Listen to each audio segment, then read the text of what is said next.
गांव में तो सब जगह अकाल की परिस्थिति हो गई है। लगता नहीं कि अब इस गांव में ज्यादा दिन रुकना उचित होगा। काम के लिए बाहर गांव तो जाना ही पड़ेगा। मोहन काम की तलाश में दूसरे गांव की ओर निकल पड़ता है। चलते चलते वह सुंदरपुर गांव में आ जाता है। वहां उसका रहने का कोई ठिकाना नहीं था और उसके पास कोई काम भी नहीं था। चलते चलते वह एक अमीर किसान धनराज जी के पास जा पहुंचता है। सेठ जी, मेरा नाम मोहन है और मैं पास के गांव से आया हूँ। वहाँ भयंकर सूखा पड़ा है। खेत पूरी तरह बंजर हो गए हैं। लोग पानी के लिए तरस रहे हैं। अगर आपके यहाँ मुझे कोई काम मिल जाए तो मेरी बहुत मदद हो जाएगी। तुम्हारी हालत देखकर तो लगता है कि हालात सच में खराब हैं। काम तो है मेरे पास, लेकिन मुझे नहीं लगता कि तुम उसे संभाल पाओगे। सेठ जी, आप निश्चिंत रहिए। हालात ने मुझे मजबूत बना दिया। आप जो भी काम देंगे मैं पूरी लगन और ईमानदारी से करूंगा। ठीक है, तो सुनो, मेरे पास बहुत बड़े खेत हैं। तुम्हें हर रोज खेतों की जुताई करनी होगी, फसलों को पानी देना होगा और समय समय पर खरपतवार साफ करनी होगी। इसके अलावा अनाज की बोरियों को गोदाम तक पहुंचाने का काम भी तुम्हें ही करना होगा। महीने के अंत में तुम्हें 300 रुपए मिलेंगे और 2 वक्त का खाना भी दिया जाएगा। बताओ, कर पाओगे? मोहन मन में सोचता है, ये काम भी आसान नहीं है। पूरे दिन खेतों में मेहनत करनी पड़ेगी, लेकिन मेरे पास कोई और रास्ता भी तो नहीं है और खाना भी मिल जाएगा। ठीक है सेठ जी, मैं ये काम करने के लिए तैयार हूँ, लेकिन मेरी एक छोटी सी विनती है। हाँ, बताओ क्या कहना चाहते हो? अगर आपको कोई परेशानी ना हो तो क्या मैं खेत के पास बनी झोपड़ी में रह सकता हूँ? मैं इस गांव में नया हूँ और मेरे पास रहने की कोई जगह नहीं है। ठीक है मोहन, तुम खेत के पास वाली झोपड़ी में रह सकते हो। बहुत बहुत धन्यवाद सेठ जी। तब से मोहन खेत के पास बनी झोपड़ी में रहकर अपना काम करने लगता है। वह रोज सुबह जल्दी उठकर खेतों की जुताई करता, फसलों को पानी देता और समय समय पर खरपतवार भी साफ करता था। हर दिन मोहन पूरी लगन और ईमानदारी से काम करता था। धनराज जी को भी उसका काम पसंद आने लगा, क्योंकि वह हर काम ध्यान और साफ सफाई से करता था। एक दिन धनराज जी मोहन को बुलाकर कहते हैं, मोहन, मैं तुम्हारे काम से बहुत खुश हूँ। तुमने खेतों की अच्छी देखभाल की है। फसल पहले से ज्यादा अच्छी हो रही है और पैदावार भी बढ़ गई है। इसलिए आज से तुम्हारी मजदूरी बढ़ाकर 500 कर दी जाती है। आपका बहुत बहुत धन्यवाद सेठ जी। कुछ दिन ऐसे ही गुजरते जाते हैं। मोहन लगातार मेहनत और ईमानदारी से काम करता रहता है। धीरे धीरे उसके पास अच्छी खासी बचत हो जाती है, जिससे वह अपने लिए एक छोटी सी कुटिया बनवा लेता है। अब तो आखिरकार अपनी छत मिल गई। रोज की मेहनत के बाद अब चैन से आराम कर पाऊंगा। खेतों के पास रहना भी आसान रहेगा। अब मोहन दिन भर काम करने के बाद अपने घर जाकर आराम करने लगता है। धीरे धीरे समय बीतता जाता है और कई सालों में मोहन के पास अच्छी बचत जमा हो जाती है। सेठ जी, आजकल गांव में चोरी की घटनाएं बहुत बढ़ गई हैं और मेरे पास भी कुछ पैसे जमा हो गए हैं। मुझे डर है कहीं वो चोरी ना हो जाए। मोहन, तुम सही सोच रहे हो। आज के समय में अपने धन को सुरक्षित रखना बहुत जरूरी है। इस गांव में एक ही ऐसी जगह है जहां तुम्हारे पैसे बिल्कुल सुरक्षित रह सकते हैं, और वो है ठाकुर प्रताप सिंह का घर। क्या सच में? ठाकुर साहब के यहाँ? हाँ मोहन, ठाकुर साहब बहुत भरोसेमंद और नेक इंसान माने जाते हैं। उनके घर पर कड़ी सुरक्षा भी रहती है, इसलिए वहां तुम्हारा पैसा पूरी तरह सुरक्षित रहेगा। उस दिन मोहन जमींदार जी के घर उनसे मिलने जाता है। रुको, तुम कहाँ अंदर चले आ रहे हो? वहीं रुक जाओ। जी, मुझे जमींदार जी से मिलना है। उनसे कुछ काम है। क्या काम है तुमको उनसे? पहले मुझे बताओ। मुझे कुछ पैसे उनके पास सुरक्षित रखने थे, इसी काम से आया हूँ। अच्छा ठीक है, अब तुम अंदर जा सकते हो। नमस्ते ठाकुर साहब, मेरा नाम मोहन है। मैं धनराज जी के यहाँ काम करता हूँ। कुछ साल पहले ही मैं दूसरे गांव से यहाँ आया हूँ। अच्छा मोहन, बताओ किस काम से आए हो? ठाकुर साहब, मैं कई सालों से मेहनत कर रहा हूँ और थोड़े बहुत पैसे जोड़ पाए हैं, लेकिन आजकल गांव में चोरी बहुत बढ़ गई है, इसलिए मुझे डर लग रहा है कि कहीं मेरे पैसे चोरी ना हो जाए। ये बात तो सही है। तो बताओ कितनी रकम है तुम्हारे पास? ठाकुर साहब, करीब 7,000 होंगे मेरे पास। अरे वाह, ये तो अच्छी रकम है। मैंने लोगों से आपकी ईमानदारी के बारे में बहुत सुना है, इसलिए मैं चाहता हूँ कि कुछ समय के लिए अपने पैसे आपके पास सुरक्षित रख दूं। हाँ मोहन, तुमने सही सुना है। तुम्हारे पैसे मेरे पास पूरी तरह सुरक्षित रहेंगे। अब तुम निश्चिंत हो जाओ।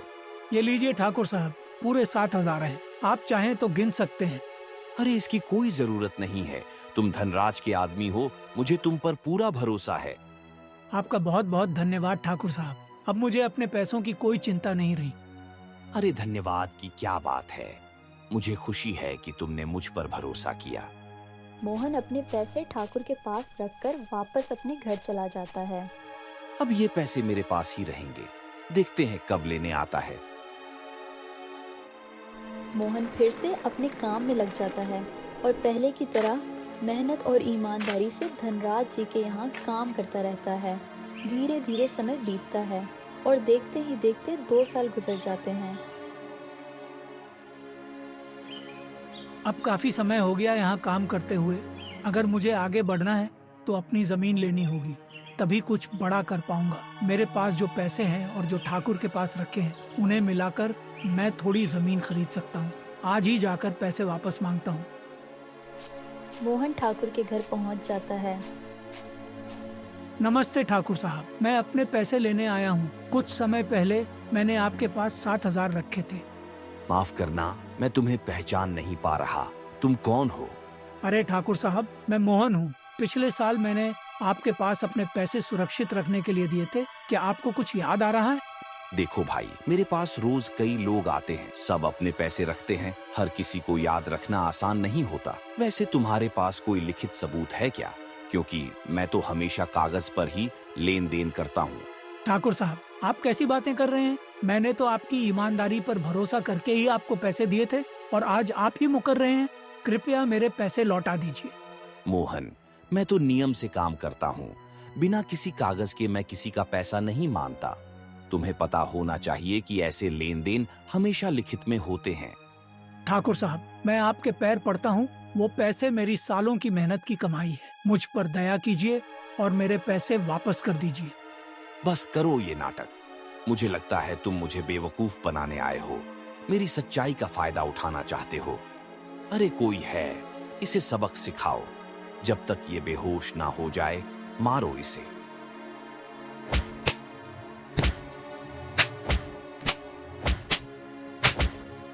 ठाकुर के आदमी मोहन को डंडों से बुरी तरह पीटते हैं। कुछ देर बाद मोहन घायल हालत में वहां से निकल जाता है और अपने घर लौट आता है। मोहन के शरीर पर चोट के निशान साफ दिखाई दे रहे थे। दर्द के कारण वह 2 दिन तक काम पर नहीं जा पाता। अगले दिन धनराज जी खुद मोहन के घर पहुंचते हैं। मोहन, तुम 2 दिन से काम पर नहीं आए, क्या बात है? तबीयत ठीक नहीं लग रही, कोई परेशानी है क्या? अरे सेठ जी, आप खुद यहाँ आ गए। आप खबर भेज देते तो मैं ही आ जाता। कोई बात नहीं मोहन, तुम्हारी हालत देखकर लग रहा है तुम बहुत तकलीफ में हो। आखिर हुआ क्या है? सेठ जी, क्या बताऊं, जिस ठाकुर के पास मैंने अपने पैसे रखे थे, वो अब मुझे पहचानने से ही इनकार कर रहा है। वो बहुत लालची इंसान निकला। जब मैंने उससे पैसे मांगे तो उसने मुझे झूठा कहा और अपने आदमियों से मेरी पिटाई करवा दी। मुझे धक्के देकर बाहर निकाल दिया। अरे ये तो बहुत गलत हुआ। मैंने तो उसके बारे में हमेशा अच्छा ही सुना था। मुझे भी नहीं पता था कि वो इतना गिरा हुआ इंसान है। अब समझ में आया कि उसकी दौलत इतनी तेजी से कैसे बढ़ रही है। मोहन, मुझे माफ कर दो। मैंने ही तुम्हें उसके पास जाने की सलाह दी थी। कहीं ना कहीं गलती मेरी भी है। नहीं सेठ जी, आप तो मेरा भला ही चाहते थे। ये सब उस ठाकुर के लालच का नतीजा है। अब तो मुझे नहीं लगता कि मेरे पैसे कभी वापस मिल पाएंगे। मोहन, मेरे दिमाग में एक योजना है। अगर सब ठीक रहा तो तुम्हारे पैसे तुम्हें वापस मिल सकते हैं। धनराज मोहन को पूरी योजना समझाता है। ठीक है सेठ जी, बस भगवान से यही प्रार्थना है कि आपकी योजना सफल हो जाए। अगले दिन मोहन भेष बदलकर और एक बड़ा सूटकेस भरकर ठाकुर के घर पहुंचता है। कौन हो तुम? पहले कभी देखा नहीं गांव में। प्रणाम ठाकुर साहब, मैं एक व्यापारी हूँ, बाहर से आया हूँ। व्यापारी? यहाँ किस काम से आए हो? जी, सुना है आप इस इलाके के सबसे भरोसेमंद और प्रभावशाली व्यक्ति हैं, इसलिए एक खास काम लेकर आया हूँ। हाँ, लोग ऐसा कहते हैं। बोलो, क्या काम है? मेरे पास कुछ कीमती सामान और पैसे हैं। मैं चाहता हूँ कि उन्हें कुछ दिनों के लिए आपके पास सुरक्षित रख दूँ। ठाकुर मन ही मन सोचता है। अरे वाह, आज तो शिकार खुद ही जाल में आ रहा है। तभी सेठ धनराज भी वहाँ आ जाता है। अरे धनराज जी, आइए आइए। हमारे लिए तो ये गर्व की बात है कि आप जैसे बड़े आदमी हमारे दरवाजे पर आए हैं। अरे ठाकुर साहब, मैंने सुना है कि आपने मोहन के पैसे नहीं दिए और उसे मारकर भगा दिया है। ठाकुर मन ही मन सोचते हुए, अगर मैंने ये बात मान ली तो ये शिकार मेरे हाथ से निकल जाएगा। अरे नहीं सेठ जी, आपको कोई गलतफहमी हुई है। मैंने तो उसके पैसे संभाल कर रखे हैं। तो फिर आप मुझे वो पैसे दे दीजिए, मैं मोहन को दे दूंगा। अच्छा, ठीक है सेठ जी। ठाकुर पैसे लाकर सेठ धनराज के हाथ में थमा देता है और सेठ पैसे लेकर वहाँ से चला जाता है। अरे ठाकुर साहब, आप तो वैसे ही अच्छे इंसान निकले जैसा गांव वाले बताते थे। आप ये सूटकेस रख लीजिए, मैं 2 महीने बाद आकर ले जाऊंगा। ठीक है, पर इसे रखने का शुल्क लगेगा 1000 रुपये। कोई बात नहीं, मैं 1000 रुपये दे दूंगा।